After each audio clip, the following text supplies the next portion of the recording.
Okay, let's begin. So, Vaheguru Ji Ka Khalsa, Vaheguru Ji Ki Fateh. Um, I thought maybe today I begin with a little bit of a tribute to a friend and member of the Flame family, a chap by the name of Paul, who passed away last week, quite suddenly. So every Tuesday he would make a cake for the lunchtime meditation group, and this has been going on for years, right? For several years.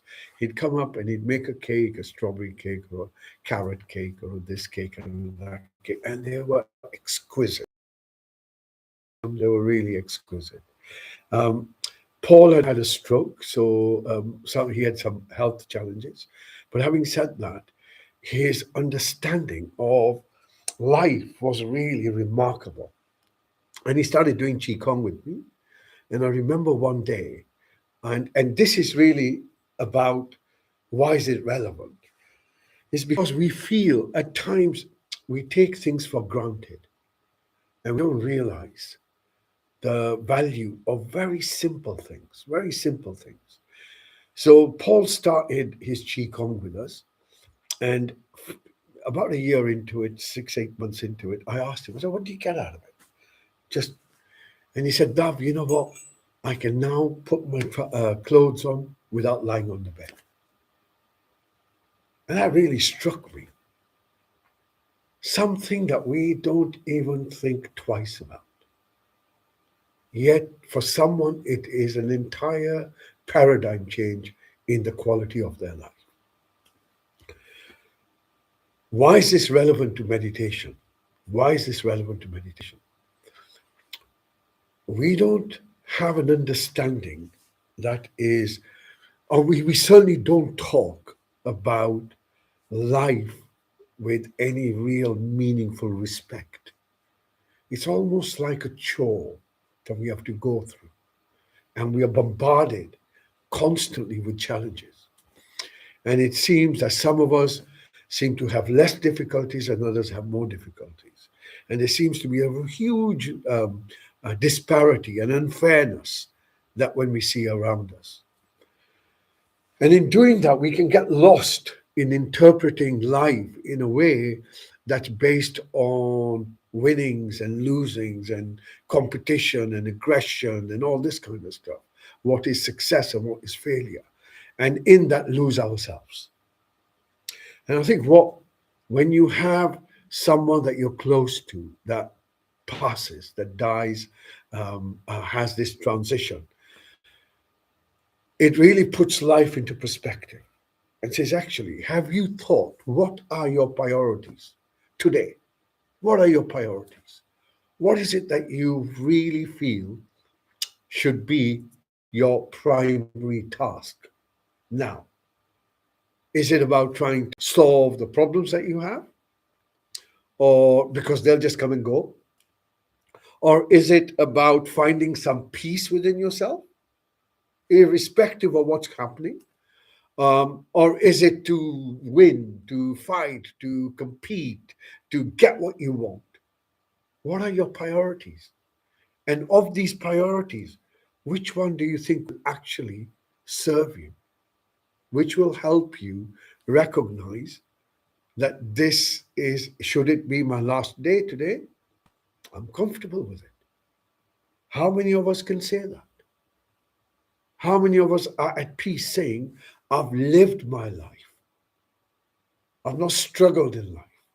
I've lived my life. I've lived through the struggles and I've lived through the non-struggles, but I've lived my life and I have savored the pain as much as I have savored the pleasure.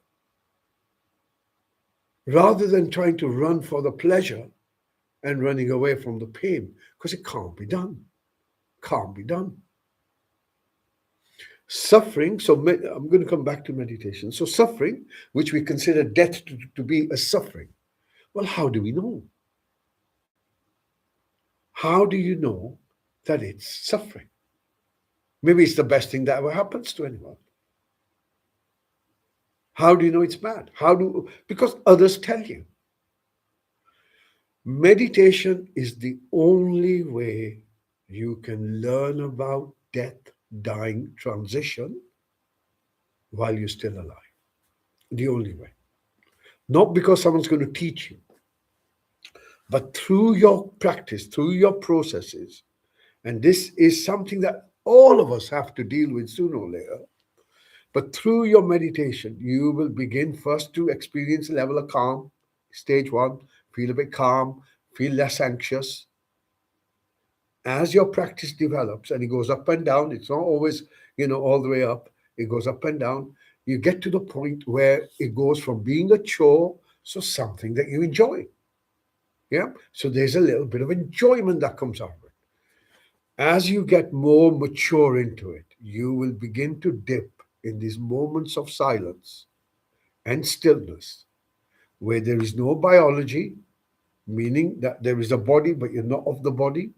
You're not of the thoughts, you're not of the emotions, but you are stillness, you are peace, you are silent. The kind of thing that we go towards the end of our meditation. In that space, you're eternal. In that space, you realize there's a part of you that is untouched. It can never be touched. It can never be cut up. It can never be lost. It can never, nothing will ever happen to it. It's this witnessing part of you. So meditation doesn't just allow you to go through the kind of navigate yourself through life, but it will give you an understanding about life and no, about life, birth, and death, right? Life and death are not two opposite parts. Birth and death are the two opposite parts. Life continues. Whether you see it or not makes no difference. No difference. It's like when you wake up after a dream or at night, you plug back in. Life continues.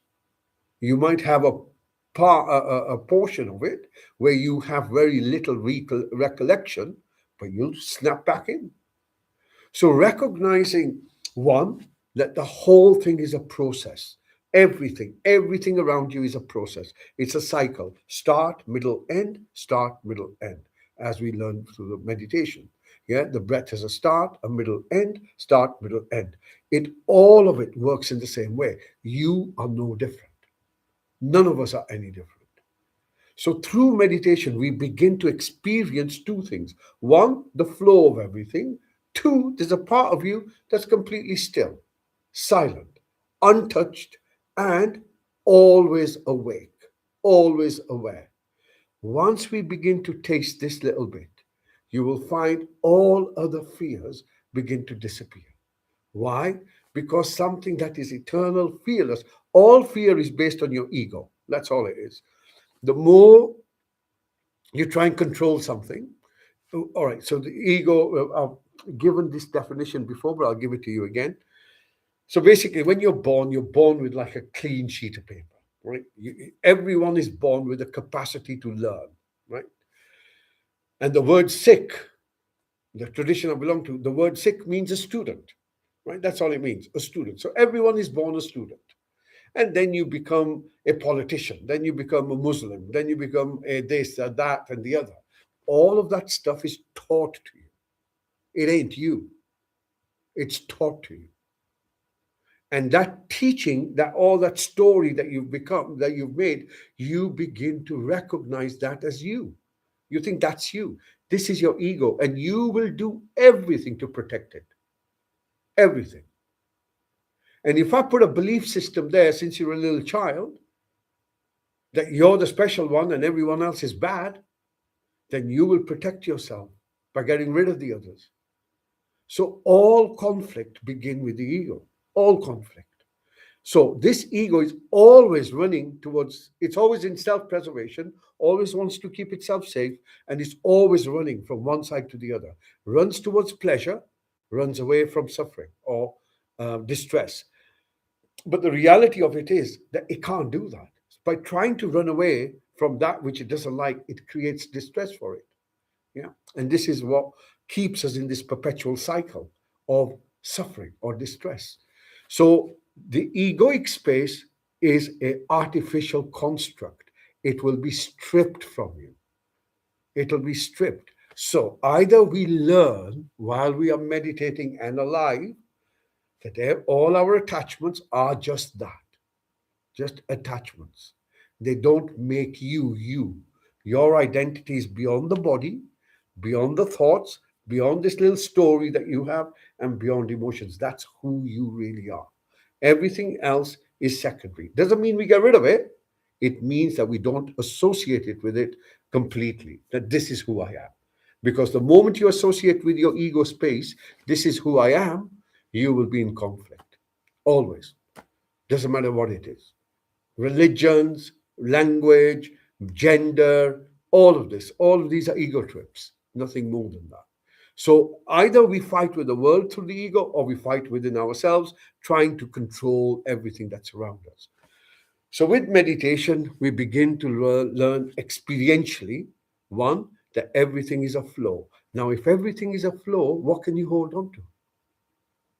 If everything has a start, middle, end, what can you hold on to? Which bit of this is yours? Even that isn't yours. Even that is not something that you, how long can you regulate it? For a minute, 2 minutes? Hold it maybe for 5 minutes? Nothing belongs to you. Nothing. Nothing. Nothing. Because none of it's yours. It's not like you bought a bit of your skin and then kind of said, this is my knee. You understand? Nothing. What is, so these are like experiential understandings. Not to make you feel depressed, but make us realize what is it that we are fighting for? What is it that we're trying to preserve? Deny aging. How long can you do that? 5 years, a year, a month?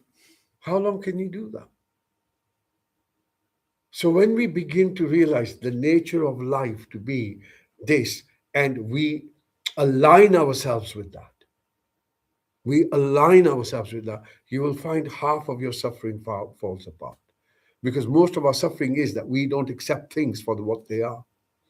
And when our mind tries to tell us something, feeling anxious, feeling stressed, feeling depressed, whatever it is, we look at the symptoms.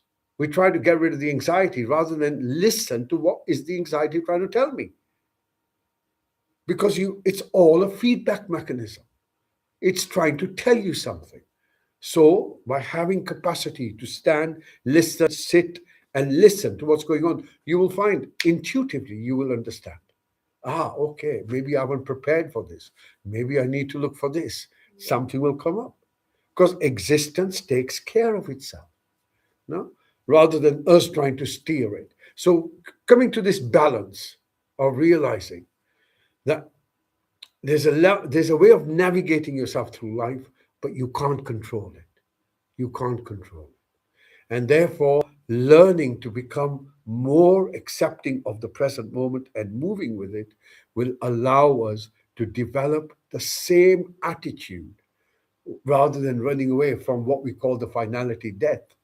Same attitude that you walk through it like you walk through a storm. You walk through it. But for all you know, it could be the best thing in life. Yeah. Everyone else is just telling you the other one because they don't want you to have a good time. Yeah. Could be that. Could be that. According to the mystics, it's considered to be the ultimate orgasm. That's how it's described. Because it is a sense of self that is lost and the sense of time that is lost. Yeah. But it is something that I feel is absolutely crucial for human beings, for us to contemplate and reflect upon rather than get caught up in trivia. Yeah. So bringing ourselves to the present moment is part of that, is realizing that all you have is this moment. Tomorrow doesn't exist and yesterday doesn't exist. So all you have is now. And if you can remain content in now, then tomorrow will be okay. But if you're anxious now, tomorrow's going to be anxious. Yeah. What you sow today, you will reap tomorrow. That's the truth of it. Yeah. But if you're anxious today, you'll be anxious tomorrow. That's how it works. Okay. Anyway, thought I'd mention my friend Paul. Sadly missed. And we'll go through our meditation. So let's begin with our posture as usual.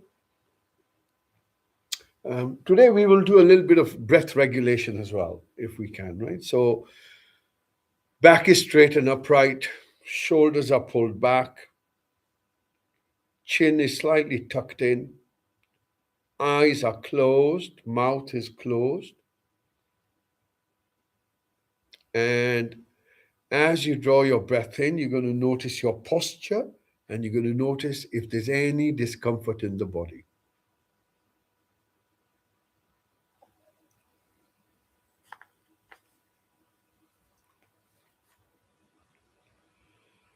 You're going to make a decision now. And your decision is simply to become present to this moment as best as you can. As best as you can.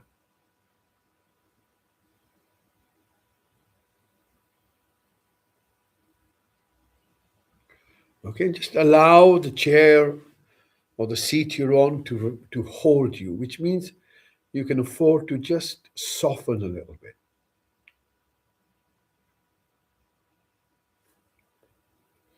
And you notice if there's any pain, tightness, itch within the body.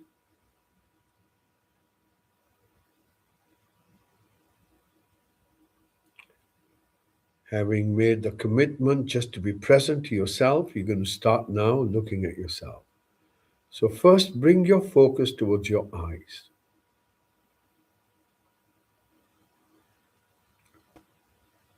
And begin to notice what you have awareness of.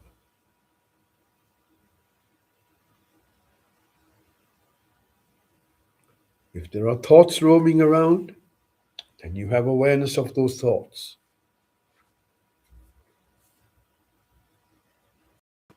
If there's just the back of your eyelids, or there's darkness or light, become aware of what you have awareness of, what's in your field of awareness.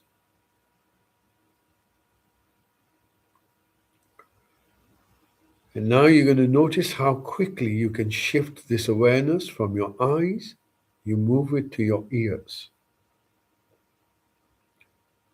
And it goes from sight to sound. And you begin to listen to the sounds that are around you.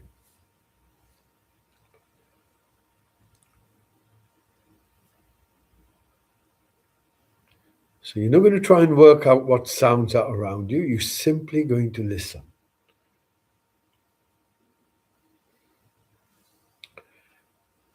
And if you follow the sound of this bell, you will find that at the end of the bell, there is a silence you can listen to as well.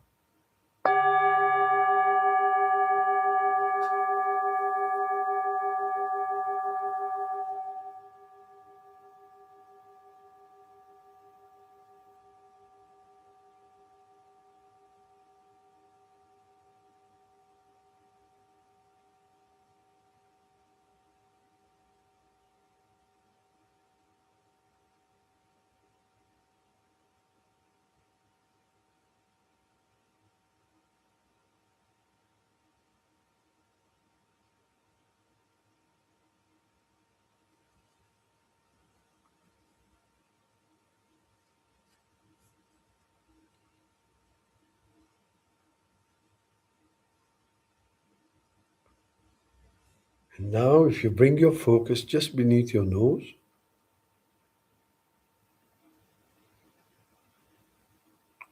begin to notice the movement of your breath. And you allow the breath to breathe by itself.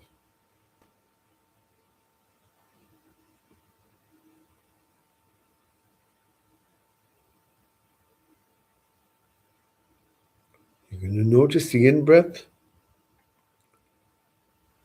has a start, a middle, and end, and the out-breath has a start, a middle, and an end.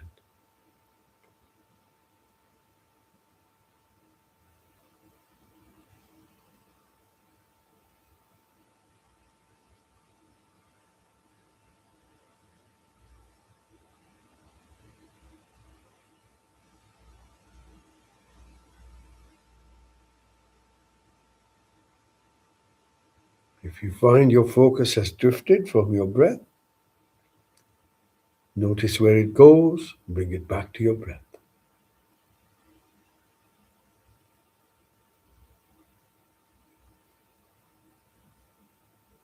Okay. Let's see if we can regulate our breath now. So as you breathe in, count 1 to 4 within yourself, and as the breath leaves out, see if you can count 1 to 5 or 1 to 6. 1 to 4 on the breath in, 1 to 6 on the breath out, or 1 to 5, whatever's convenient.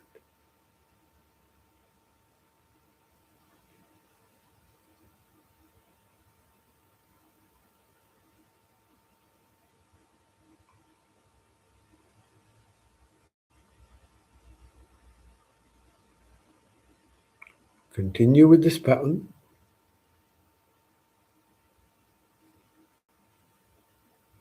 1 to 4 as you breathe in, 1 to 5 or 1 to 6 on the breath out.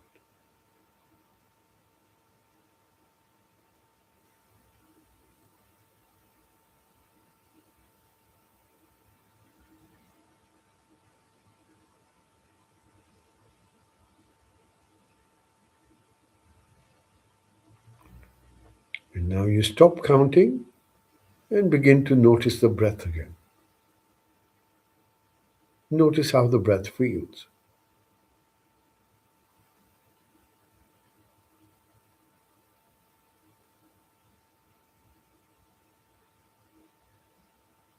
Does it feel long or does it feel short?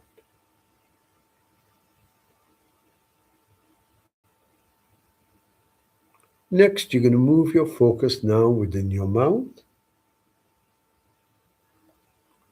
You're going to notice the jaw, allow it to soften. Allow your tongue to soften.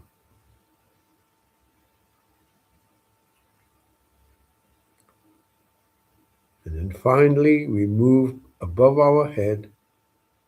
Imagine a hula hoop. And as this hoop comes down, slowly it lights up your body for sensations. So just follow this down, all the way down in your own good time. Scanning your body from head to toe.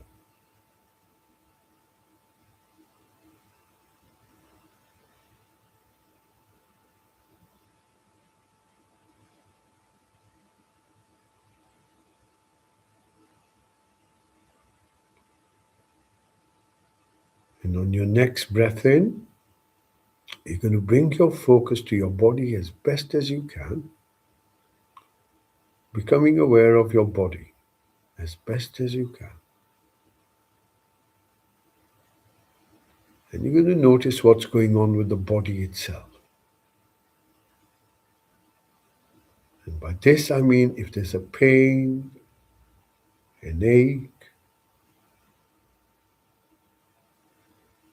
anything that draws your focus within the body.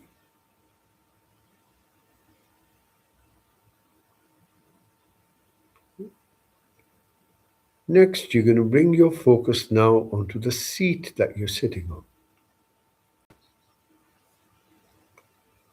And you're going to notice that there are sensations where your chair, your seat makes contact with your body. So slowly take your focus to them.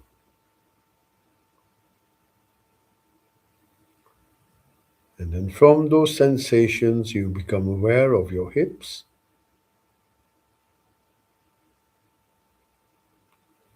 From your hips, you begin to move your focus down your thighs towards your knees. Remember, you're still looking for sensations. And as you do this exercise, your body begins to soften and relax. Moving from your knees down to your ankles.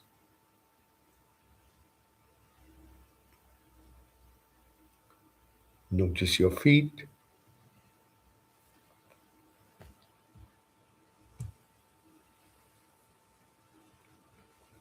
And then moving to the soles of your feet.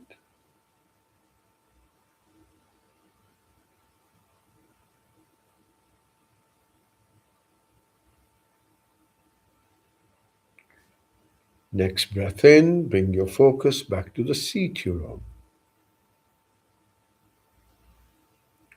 Notice how it holds you in place.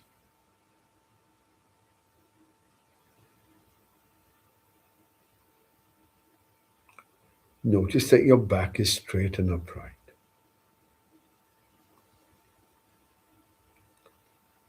And then slowly bringing your focus from your lower back up towards the middle back.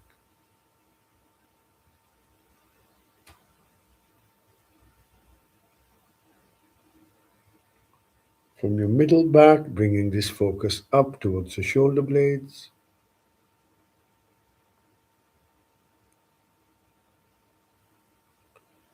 And then moving to your shoulders. And when you get to your shoulders, see if you can soften your shoulders. Allow them to soften, loosen up. And then slowly moving from your shoulders down to your elbows.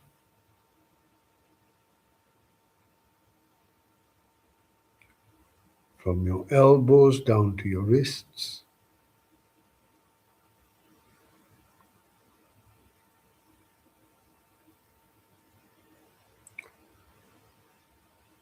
Notice the palms of your hands.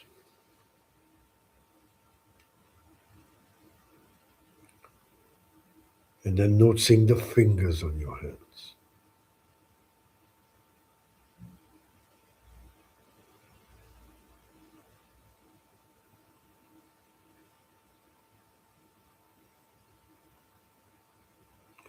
Next breath in, you bring your focus towards your eyes.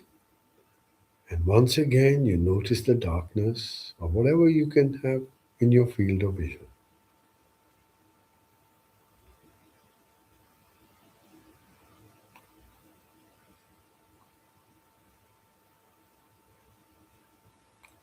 And then as you breathe out, you allow your eyes to soften. And on your next breath in, bring your focus towards your lips.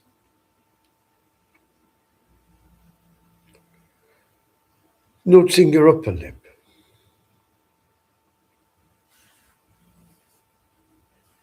Noticing your lower lip.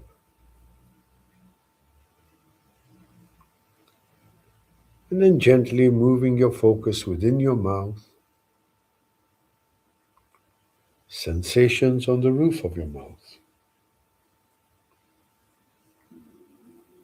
Sensations on the inside cheeks.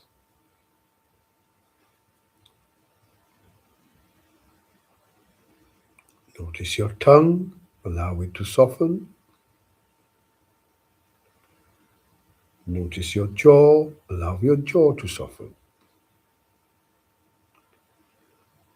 And on your next breath out, you allow your face to soften. And as your next breath comes in, you begin to focus on your body from head to toe, becoming aware of yourself as best as you can.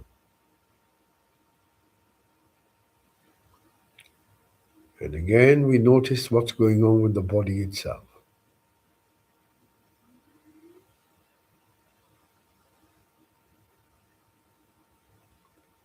And then when you're ready, you bring your focus beneath your nose. And once again, you begin to notice your breath.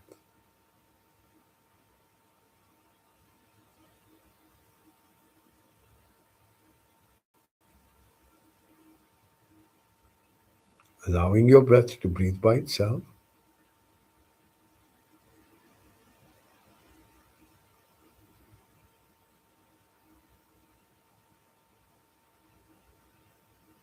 Notice the in-breath as it moves in. Notice the out-breath as it moves out.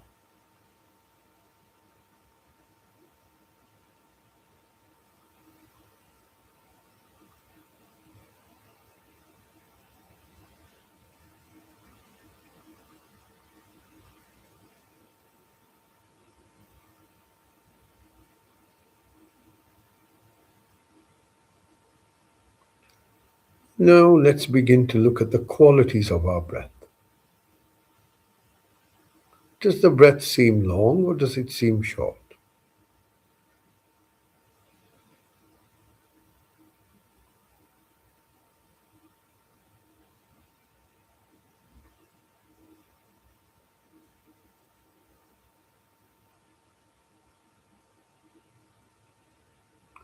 Does your breath feel fast or does it feel slow?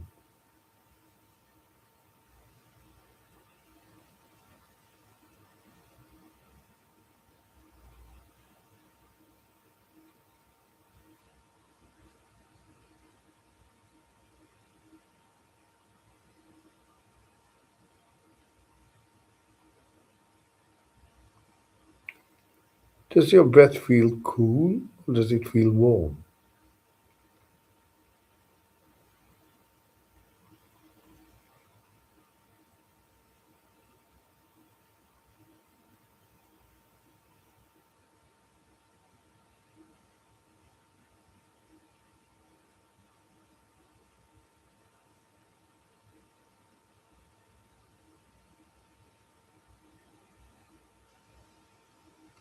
Does your breath have a sound?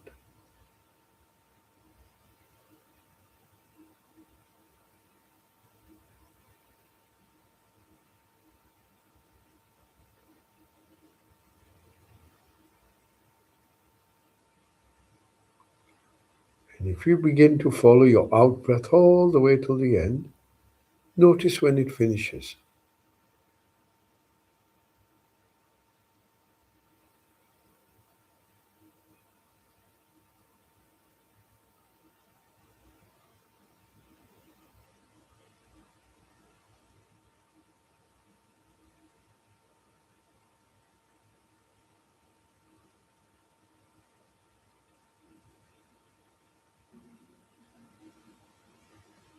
Notice how the breath feels now, following your out breath all the way till the end.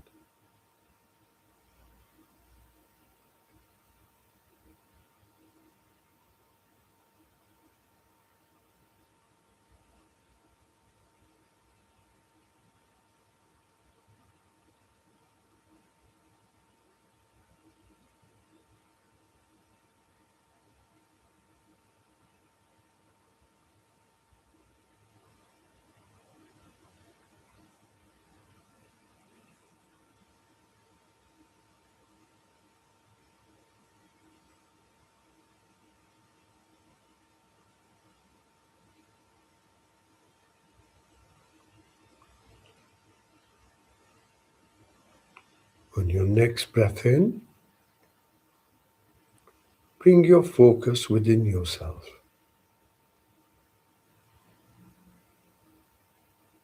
By this, we mean what we're thinking and how we're feeling.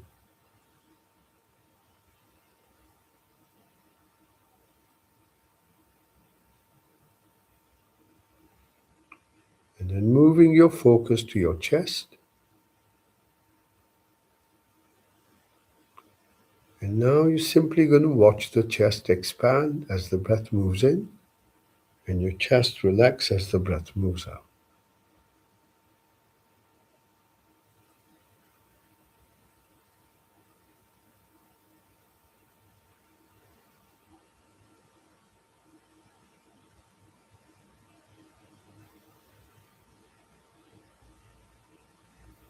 Begin to notice the changes that are going on around your ribs, the subtle sensations that are changing as the breath moves in, breath moves out.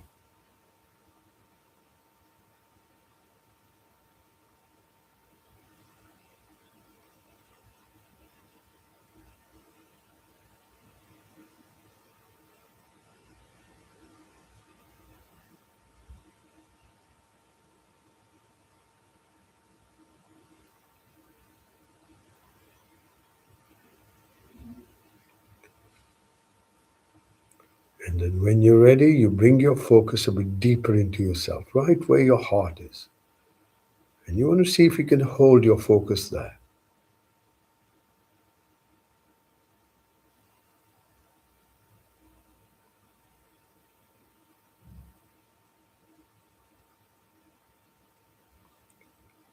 And as you hold your focus there, begin to notice how you're feeling right now.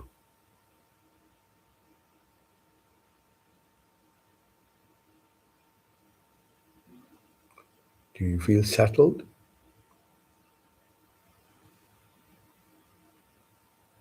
Right this moment, do you feel content, peaceful? Or do you feel irritated, anxious?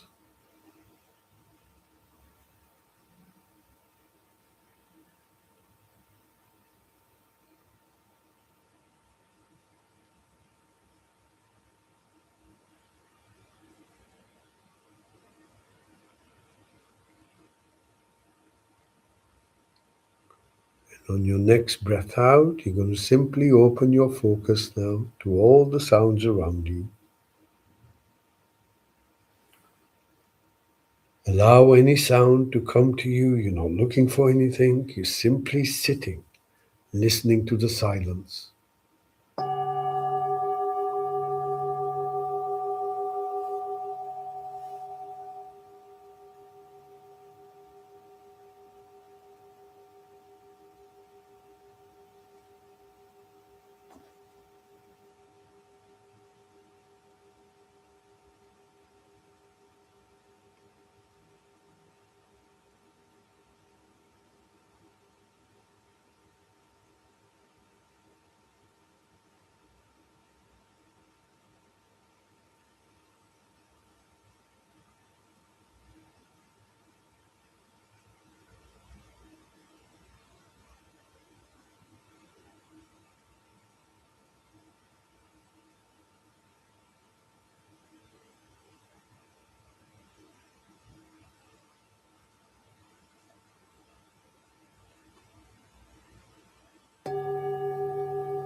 Gently bring your focus beneath your nose, sitting with your breath in silence.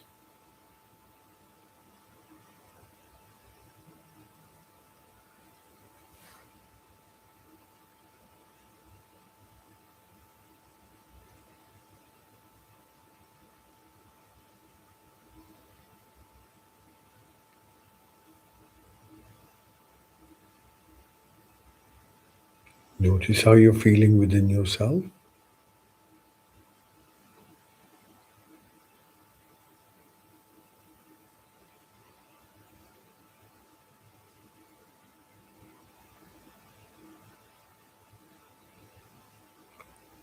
Notice while the breath changes, you remain the same. Awareness doesn't change.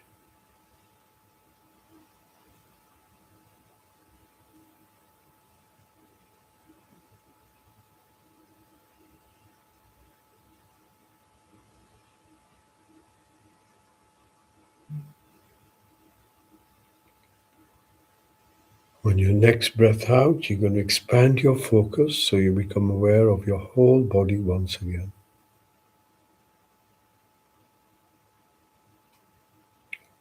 You're going to notice if there's anything in the body that draws your focus. This could be a pain, this could be a tightness, an itch, an ache.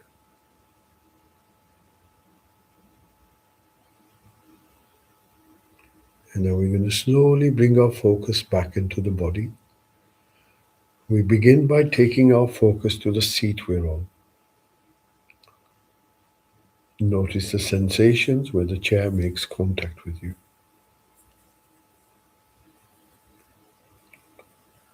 And then slowly from those sensations, we move up. Notice our hips, slowly moving down our thighs towards our knees, moving down towards our ankles,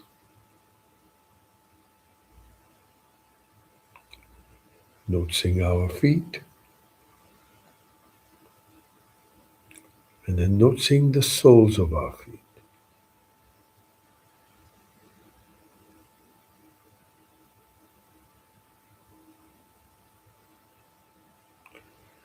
Coming back to the seat you're on.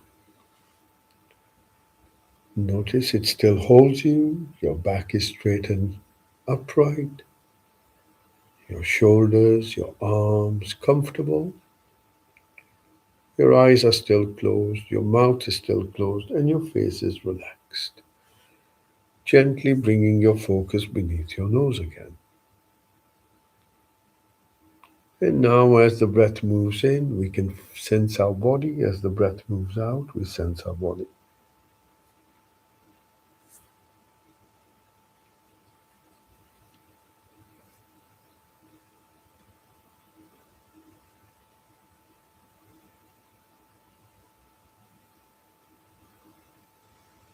Breathing in, you're at peace. Breathing out, you're at peace.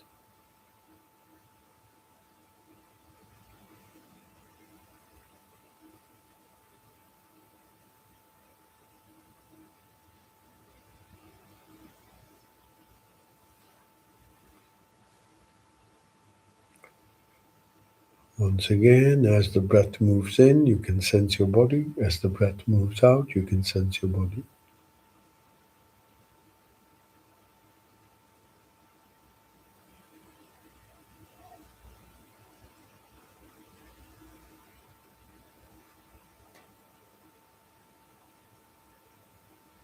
Notice how you're feeling within yourself.